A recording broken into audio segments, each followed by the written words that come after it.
Neha is a seasoned product change consultant, champions people-centered strategies with over 20 years of experience across diverse industries. Marcel is an independent digital consultant and agile transformation specialist who focuses on sustainable product development and value-driven decision-making. Together, they bring a wealth of knowledge and passion for transforming organizational practices and fostering collaboration. So please put your hands together, go wild, and welcome them both to the stage. Thank you, guys. Awesome, thanks. Thanks for joining us, folks. So yes, my name is Neha. I'm a product and change consultant, worked in various industries in a bunch of different types of roles. So as a hands-on product practitioner, a coach, and also an interim leadership role. So a lot of what we're going to be talking about today is from first-hand lived experience. So it's not just theory, it's from hands-on experience of us trying various things out, observing certain problems with product management. So more than happy to geek out about that afterwards in detail. Yes, same here. My name is Marcel, and I'm like similar profile to Neha. The reason why I think this specific talk is kind of close to my heart is that I have a project currently where we are innovating on some AI-driven learning and assessment functionality. And it's very easy when you're setting up something new. We're running this a little bit as an in-house startup that you just fall into these dark or anti-patterns that we'll be talking about. So I'll refer from time to time back to that and tell you a little bit more about the initiative. Yeah. Do you want to kick off? Yeah, and actually just maybe a point about the use of dark patterns. So has anybody heard about dark patterns before? Just as a show of hands? Yep, okay, fine. So you'll see that we're using it in a very non-traditional way, in the sense that dark patterns come from the world of user experience, from UX. And so they're when you've got a design pattern where a user's kind of tricked into doing something they wouldn't normally want to do, like sign up for email communications, for example. And so we're kind of referring to dark patterns here. They're really more like anti-patterns, but we wanted to make it sound darker and scarier. But it's basically about not just affecting users, but it's also about affecting businesses, employees, colleagues, and also sometimes society at large in a negative way, because we are forced down routes that perhaps we wouldn't necessarily want to be forced down. Cool. Right, is this kicking? Oh, hello. Right. Yeah, cool. So,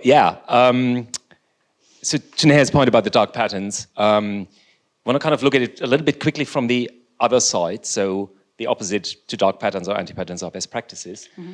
And what do we mean by that? So we asked our favorite, let me see where that kicks off, large language model, whether it could tell us a little bit about, like, you know, best product practices and what we should be opting for if we want to do like good best practices as product teams. And you'll see there's kind of the stuff that is kind of the obvious, like personalization and subscription models and AI and integration, blockchain. I'm not sure that's a good pattern anymore, data privacy and security. And it's kind of the standard stuff. It's all the stuff that you will have heard of when we talk about best practices. It's also a lot of things that we have done and that you would have possibly done and followed. However, there can be kind of other side to this. So when you take these practices, I think that's our hypothesis here, or the claim we're making, is that when you take these practices too far out and you do them too extremely and maybe not considered or not mindfully, right, then, well, bad shit happens. And just to give you, there's loads of examples, but just to give you two. So if we look at the 2016 US elections, we had Cambridge Analytica, a target market information on Facebook by political parties. Or, as it then turned out when they were in court, that it was illicit influencing of elections, right? So when you take a practice like personalization or target marketing too far, you can then easily endanger things like democracy, right? It's interesting, we have elections today, so apparently from what I was reading, we haven't seen any of that this year. Everyone was really worried about Russia kind of messing about again. But sometimes we were talking about this, these things you only know after the fact, right? And then of course with AI, where it's easier to create content, easier to create targeted content and deepfakes, we might see a lot more of that in the future, right? The second example I just want to quickly talk about, is the area where during a sign-up or registration process, we reduce friction. Again, that's a really good user experience best practice or best practice, make things easy for the user, one-click checkout and all kind of these things.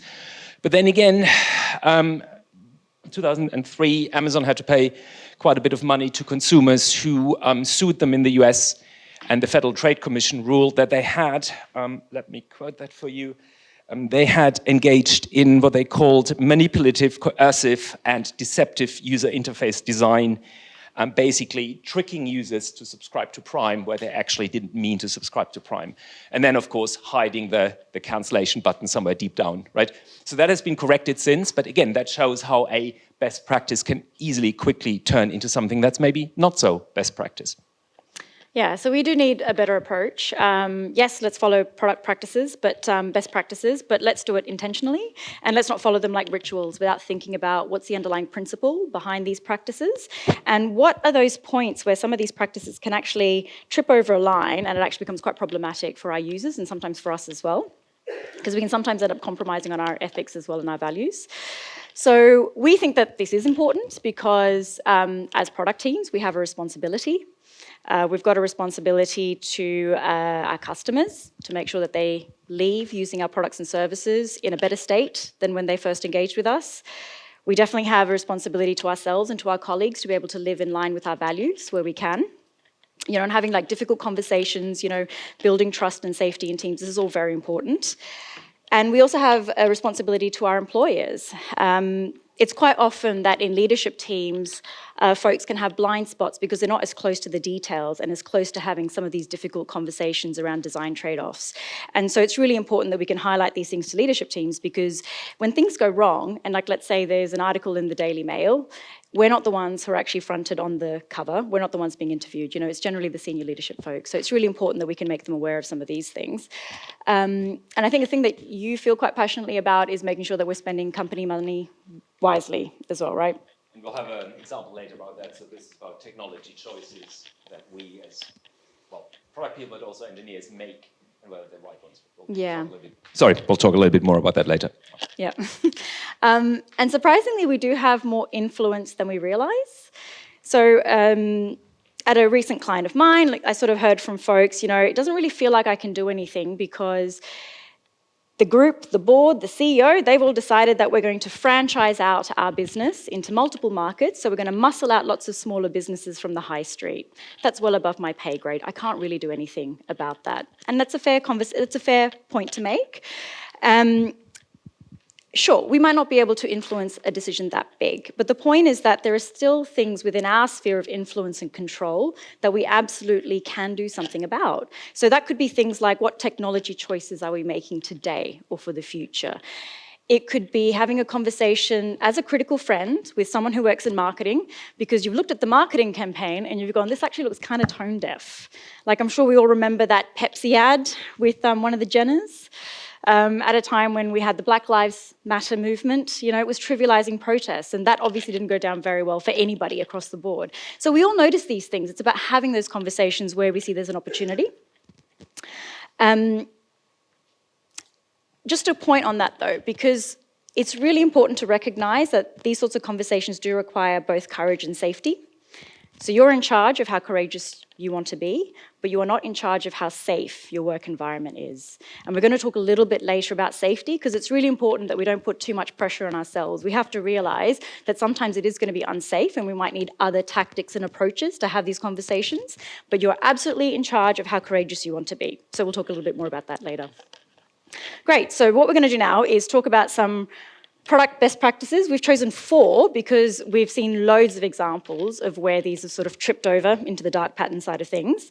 We're going to talk about the unintended consequences that came about, and also some antidotes. So we couldn't think of a better way of kind of putting it, but these antidotes are almost like complementary to the best practices. So if you imagine taking iron supplements, right? A common symptom for taking iron supplements is getting nausea and constipation. So to decrease the likelihood of that, you take vitamin C. It not only increases your iron absorption, but it actually counterbalances those negative impacts.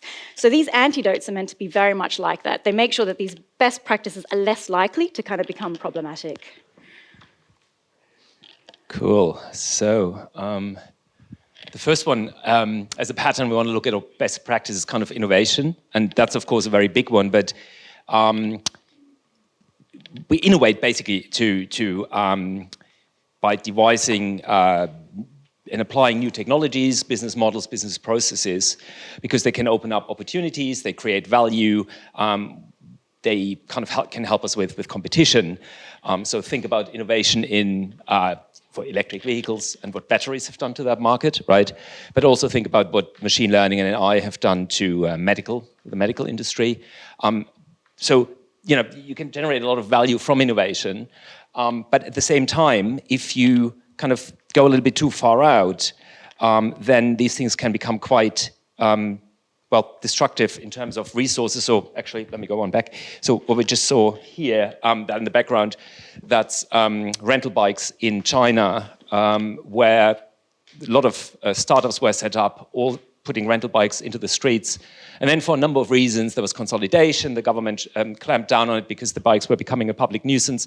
And then it turned out that rather than move these bikes to other companies to sell them off or whatever, they were just trashed somewhere. So there are these huge rubbish dumps in China, many of them with millions of bikes just lying around, right? And the value destruction in that and the destruction of resources is just insane, right? So that is something where a practice like blitzscaling or kind of being the first to market and cornering the market and maybe selling something underpriced has just gone horribly wrong, in my opinion. So what we can see is that, as I said, we innovate because it provides us some value, or it allows us to create value. But sometimes we apply concepts or technologies without consideration. So we may, the reason why we do this is because we believe that technology is the holy grail. These solutions are cool. We want to use them, therefore, and they're fashionable. So AI at the moment, everyone is doing AI in my industry, assessment and English learning. Every single product that you buy has an AI thing. And when you then ask what the AI feature is, people are like, yeah, it's just this kind of tiny thing. We can't really explain it, but we wanted it in the name, right? Same was with blockchain, where I worked with at least 5 companies who wanted something with blockchain. There wasn't a single actual valid use case to use it, right? So sometimes we jump on these things because we think they're cool, they're fashionable. We're a little bit greedy. We want to work with the cool technologies. I've seen engineering teams choose technologies that were not appropriate, but they wanted to learn the technologies. Or the CTO wanted to have certain technologies on their CV that they have worked with them, right? And we need to be very, very careful about that, because what this leads to is it can lead to unsustainability. And I don't mean only, this is working really hard, the word here, I don't only mean the environment. We mean, when we talk about sustainability, what we mean is a sustainable organization. So an organization that makes good choices today and also survives for the future, but also sustainability in the terms how we work, how we work with teams and individuals, right? And there can also be direct negative impact. So on the environment, but also when we look at AI, I mean, we heard the keynote this morning, right? With all the biases that can be in these models, that we need to be quite careful how we apply these technologies. So again, in my industry with English assessment, so the assessment we do is for high stakes decisions. So you need to provide evidence of your English proficiency to enter the UK as a student, to go to university, or maybe to get a visa, or to get citizenship, right? So these are high stakes decisions. So if we use technology that's not up for the job, then we impact people's lives, right? So we need to be really careful with that. And then we spoke about this earlier today, that there is a lot of missed opportunities. If we just jump onto a technology because it's cool, or business model, we might miss something that's actually far more fitting, maybe a little bit more boring, but it might do the trick much, much better. So the antidote on this is really to innovate with intention, and or innovation and adoption. So the technologies you use them intentionally, use them mindfully, understand the whole context, not just is this right for this little niche, but how does this look over the entire organization? Can my organization handle the tech? What is the total cost of ownership end to end for the technology choices or the process or organizational choices I'm making? As part of this, you will just need to assess options and see what's the benefit, what are the positive consequences, what are the unintended consequences. Just do a bit of an impact assessment. And then to really link this or tie this back, you want to continuously measure, right? That actually it's still going in the right direction. The solution that you implemented is still fitting if the context outside the organization changes. Final point on this, and then we'll move on to the next. But again, this morning there was a point in the talk about the cost of the energy consumption and the cost of training these models, right? So that is a classic one where a lot of organizations jump on using these models and they really misunderstand what the environmental impact of these models is, and that maybe what they get out in terms of value isn't actually anything that's comparable, and that's something to be mindful of. And that was actually a really good one, isn't it? Because we're in the middle of a climate crisis. We're thinking about our growing energy needs, and then there was a stat around how I think the energy requirements around AI consumption are going to increase by 500% in the next decade, just in the UK. Bonkers, right? Yeah. Cool, personalization, another very good product practice. So this quote, some players get so hooked by the game that they actually get annoyed when they win a jackpot. This is a quote by Natasha Dowshall. She's an anthropologist and she's written a fantastic book about the casinos in Las Vegas. And so she's done a lot of research around how those casinos work, how they've been designed, and so on. And this is a great example of how personalization and removing friction for users can be taken to a really problematic extreme. So we all gamble for various reasons, but there is a core need that's being met, which is around that hit, that dopamine hit that we get from a win, and from that repetitive action of gaming. So casinos focus on reducing that friction as much as possible so we can continue to get that hit. So there's things like dimming the lights and making sure there aren't any windows so we lose track of time, making sure there are meandering paths so we lose track of space. So we're kind of lost in time and space in these underground dungeon halls. There's things like being able to order food and entertainment where you're sitting so you don't have to get up either. So on the one hand, you can go, great, you've taken away all of the friction and the pain. But on the other hand, what we've actually done is we've created an environment that actually fosters addiction. And that has both emotional and social impacts, and it has a further manipulation in our lives because that executive functioning part of our brain that's thinking, actually, I need to stop because I need to go home to feed the kids. Or I need to go for a run because I haven't gone for a run in the last 3 days. Not that anyone's thinking that, but yeah, theoretically. That kind of gets overridden by this immediate addictive kind of desire. So this is obviously very common, not just to casinos. We also see it with online gaming, with mobile games and so on. So it's a very common pattern that's now embedded in our day-to-day lives. So personalization, it's so that we can tailor things to customers because this increases their satisfaction, which increases revenue for us. And the things vary, right? The things that we tailor could be marketing campaigns, could be user experience, features, customer journeys, all these sorts of things. And we do it because customers feel valued and seen when we actually do this for them. But sometimes we hyper-personalize, we take it too far, because we believe that more is always better. We rarely hear that less personalization is a good thing. And for many years in the canon of good marketing, there was a lot of talk of one-to-one marketing. So the holy grail is that you can tailor not just features and marketing messages, but entire customer journeys to every single individual based on their preferences and their context and their history. So again, if that's the holy grail, that's setting up all of our framing. So what that can lead to is addiction and manipulation, the way we saw in the casino example, but also reduced discoverability of content and echo chambers and social bubbles. So for these last two things, let's have a think about streaming services like Disney, Netflix, Amazon Prime Video. So with these streaming services, there are a few ways in which recommendations are made to us. So there tends to be either content-based filtering or collaboration-based filtering. Are these familiar to anybody here, out of curiosity? Yep, I can see some folks nodding. Okay, cool. Or a combination of the two. So content-based is, okay, I grew up in Australia, I watched Seinfeld, so I'm going to be recommended other US-based situational comedies because that's the kind of genre that Seinfeld falls into. Collaborative filtering is more around perhaps well, I'm also Indian and I speak Hindi and I like independent Indian cinema. So perhaps other people who also like similar, observational US comedies and independent Indian cinema, they seem similar to me. They've liked the same sort of things, watched the same kind of content.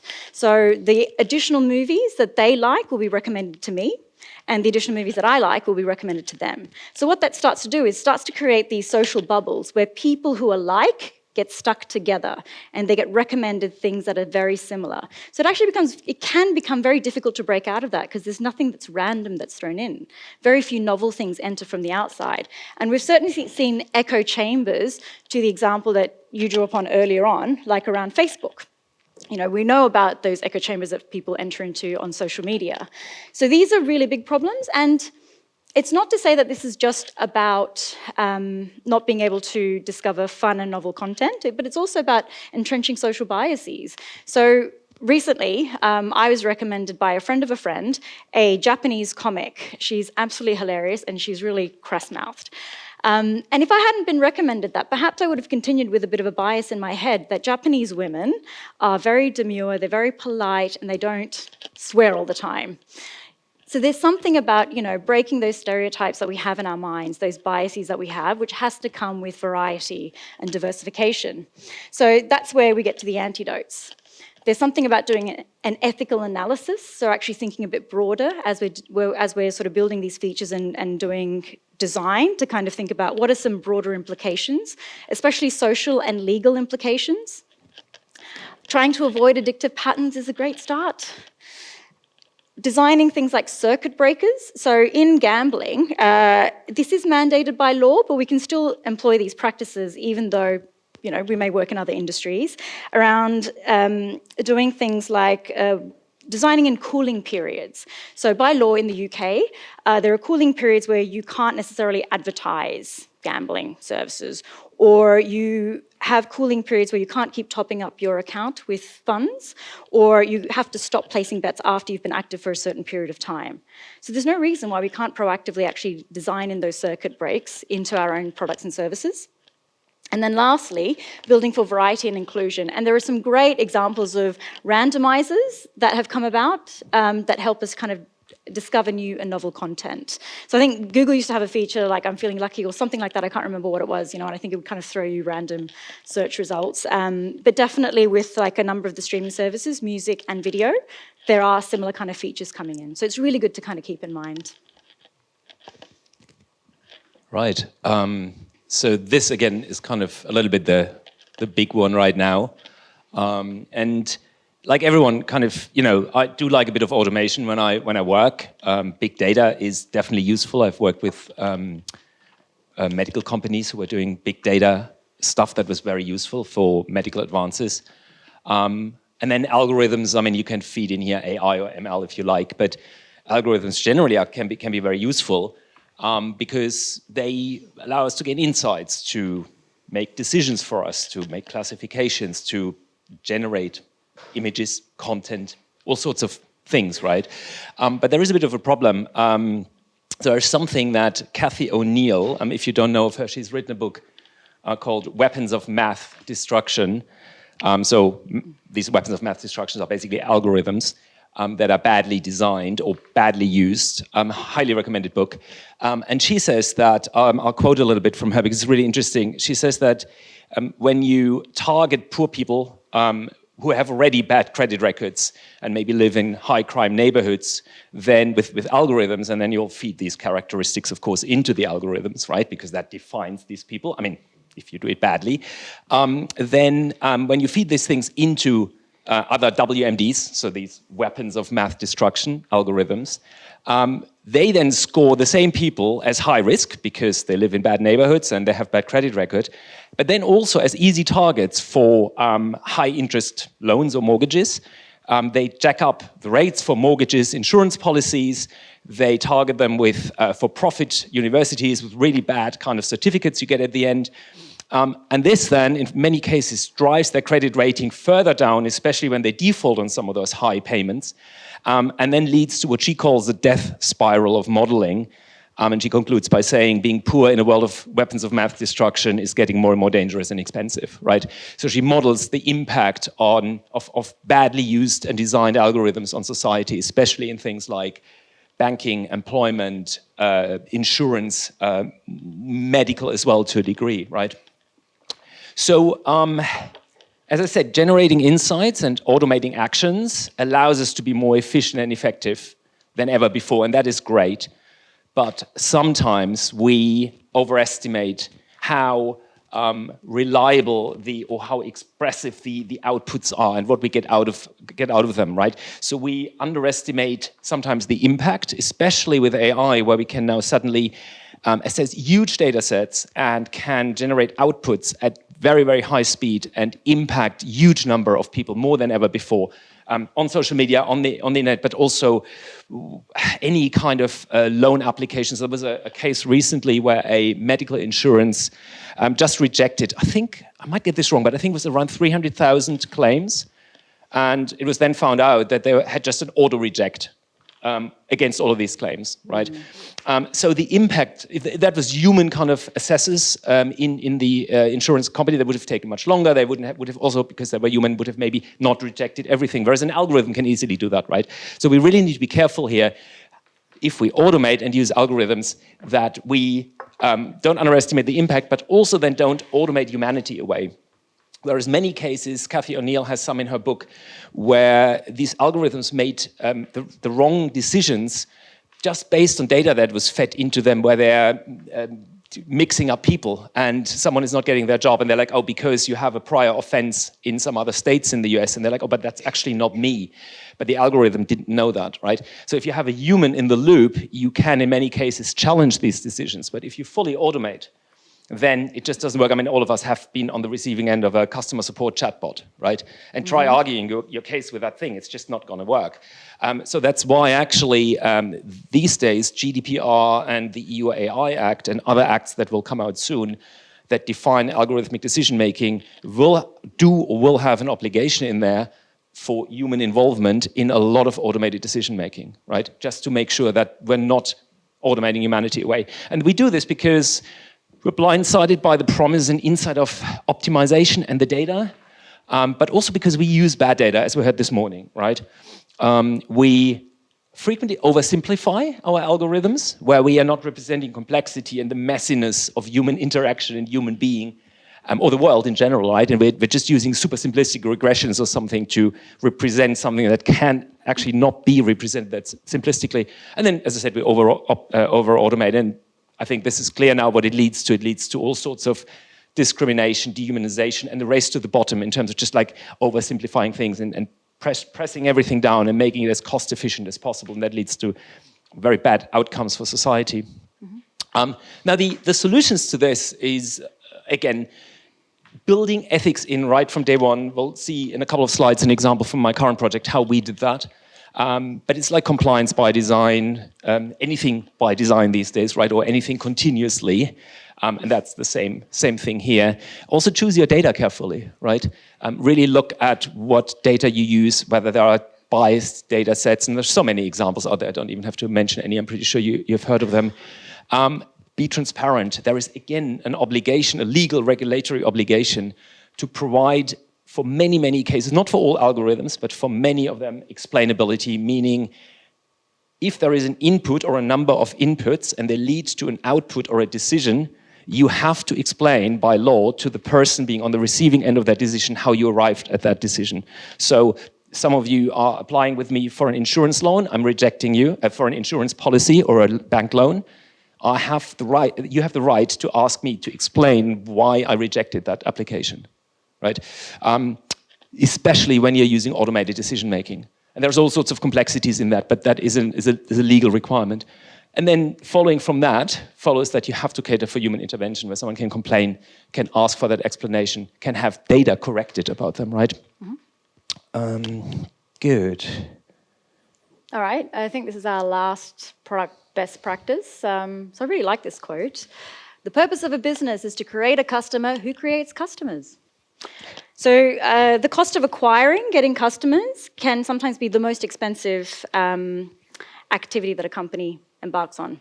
So I was looking at a recent industry report that says anywhere from like 5 to 50% actually of internal expenses are actually spent on acquiring customers, so that's a lot of money.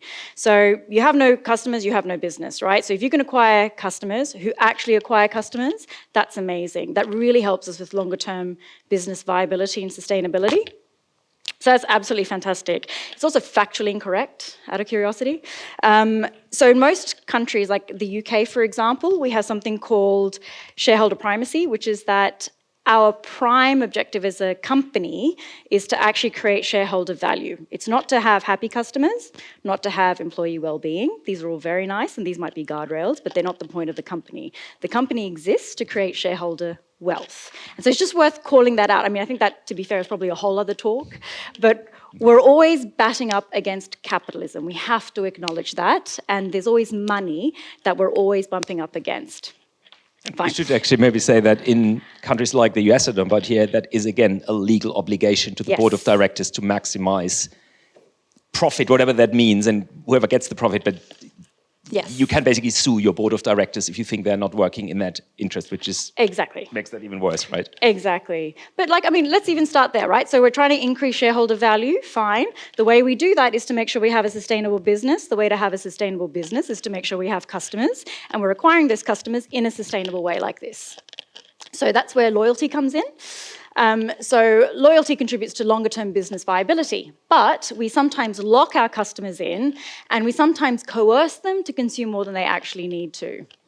So this happens for various reasons. Maybe we're being too tactical or myopic, and sometimes we're not really aware, we might be a little bit ignorant. But there are some examples I just want to quickly run through. Like if you imagine utilities companies, right? Everybody's favorite service. So whether you're joining a broadband service or it's a mobile subscription, sometimes we get locked in, right? It's actually harder to leave than just stay and continue to pay those rising subscription charges. And I think you had an example where actually as a new customer coming in, there was a 10% discount, whereas as a renewing customer, you were paying sometimes up to 2.5 times what a new customer might be paying. So, and it was so hard to actually exit from that subscription. So that breeds a lot of resentment from existing customers, right? And when you look at the metrics, you're like, hey, our customer renewal rates are fantastic, but are our customers actually happy? Maybe not.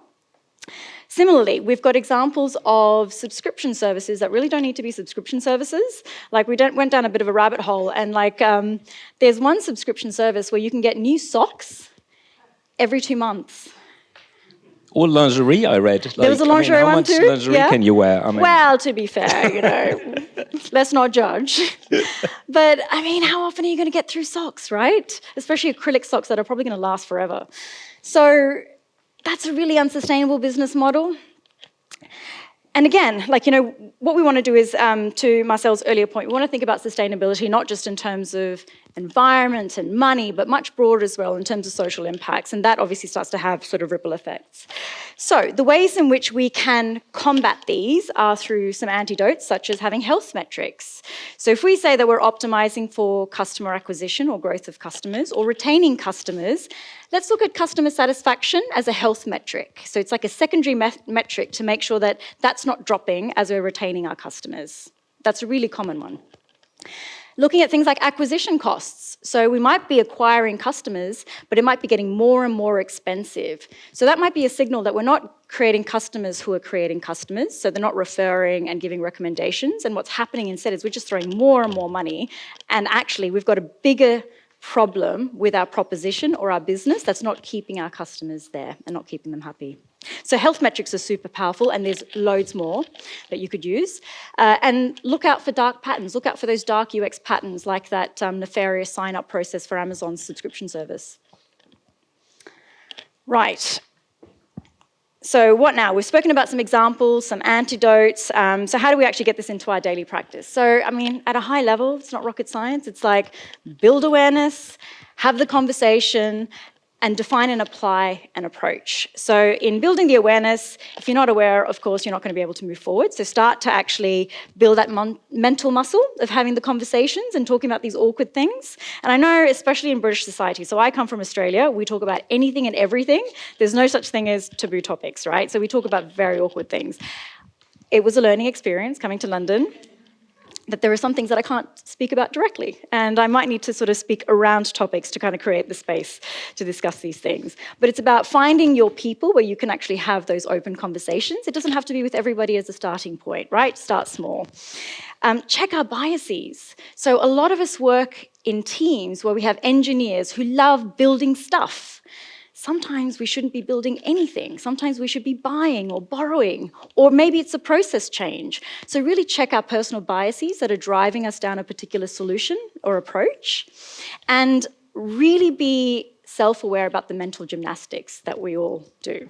So there's things like we try to minimize risk and say, it's not that big a deal. So recently there was an MVP that was being built with one of my clients, and the team was like, we don't need to think about GDPR compliance. In actual fact, it was that people didn't want to think about GDPR compliance, and we actually really did need to do the work. So sometimes we come up with a rational argument because we don't feel like doing something, right? So let's tackle the feeling and acknowledge the feeling so we can actually do the thing that we rationally need to do. And lastly, we really need to know how safe our environment is. So we touched on this briefly earlier on, but it's really important that you choose the right people to speak with. So there are informal accountability folks and structures in an organization, right? There are people who are very influential because they've been at the company for a long time, or they might be trusted by the CEO or by the CTO. Know who those people are, have those conversations. But sometimes you might need to go down the official route, right? You might need to think about speaking with someone who's senior in the organization, maybe the regulators, the press, the police. We don't know what situation you may be in. Whatever you do, just make sure you do the research and you know that who you're speaking to is the appropriate person. So we've seen a couple of times where people will reach out to HR, and they sometimes aren't aware that HR is there to protect the company and not you as an employee.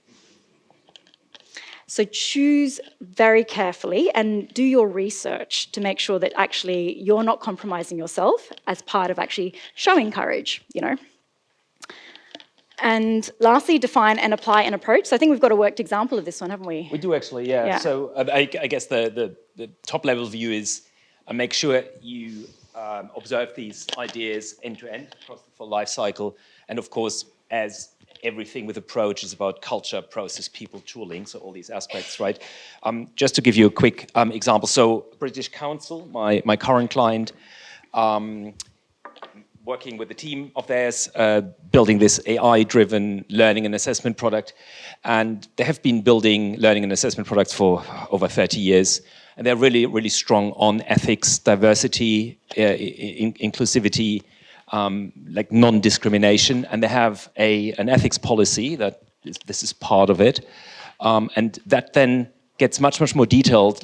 You can read many pages about each of these facets down there, where they, in low-level, actionable detail, explain what does it mean not to discriminate on the basis of gender when you write, for instance, English learning material.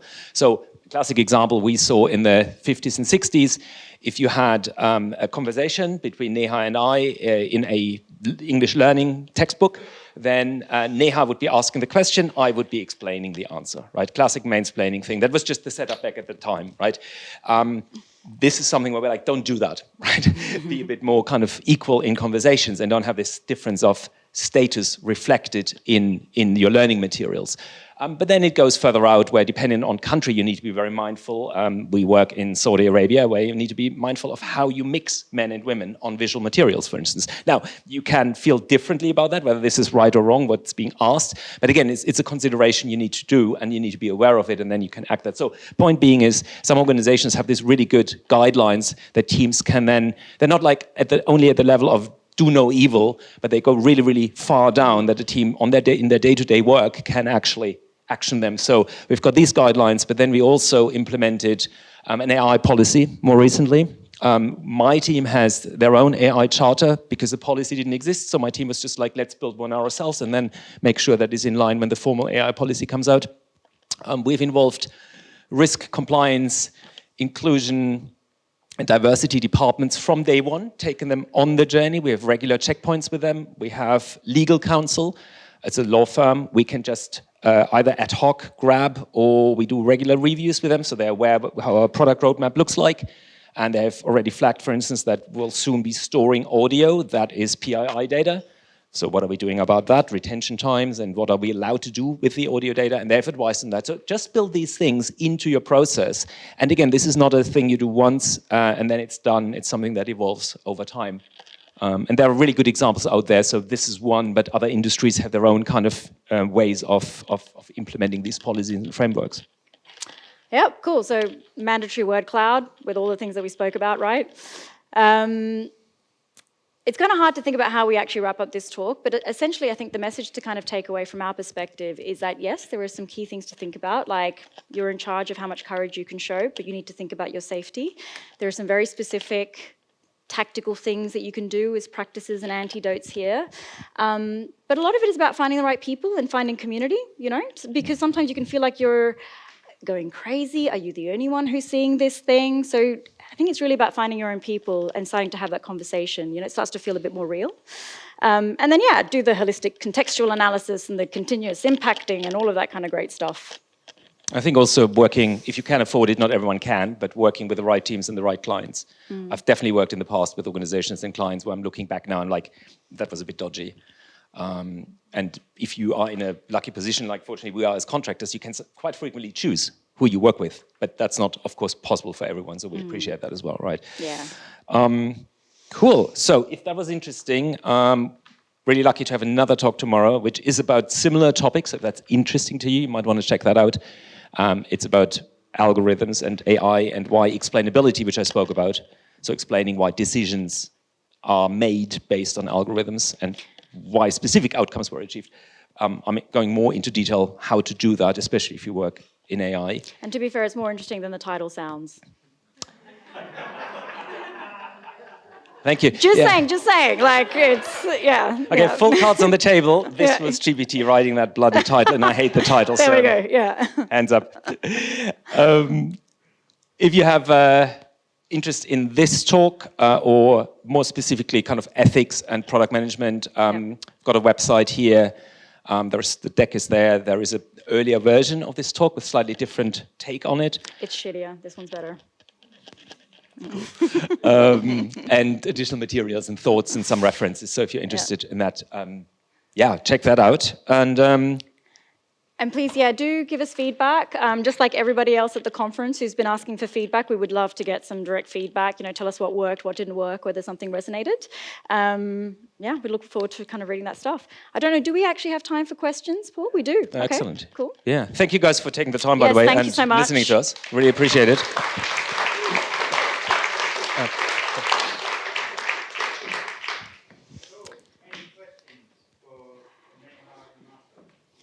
Or challenges. If anybody disagrees with anything that we said, we'd love to hear it. There we go, up the back. It's not a challenge. Okay.